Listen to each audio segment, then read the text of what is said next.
ওমরে ফারুকের ইন্তেকালের ঘটনাটা শুনবেন? শুনতে চান?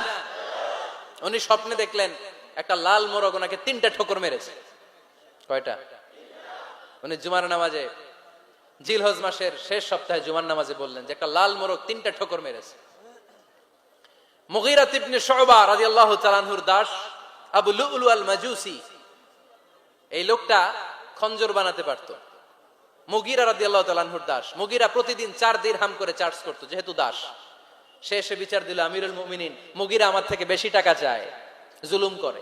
ওমরে ফারুক বললেন, তাই? তুমি কি কাজ জানো? বলে, আমি খঞ্জর বানাতে জানি। বাড়ি কই? পারস্য। আরে তুমি খঞ্জর বানাতে জানলে তো 4 দিরহাম অনেক কম, সে তো আরো বেশি টাকা নেওয়া দরকার ছিল তোমার থেকে। আবু লুলুর এই কথা পছন্দ হয় নাই। সে কয়, ওমর, তুমি সবারে দয়া দেখাও আর আমার ক্ষেত্রে কঠিন নিয়ম বানাইলা, দাঁড়াও এই নিয়ম তোমারে আমি দেখাবো। এই রাগে সে বাড়িতে যে একটা খঞ্জর বানালো। কি বানালো?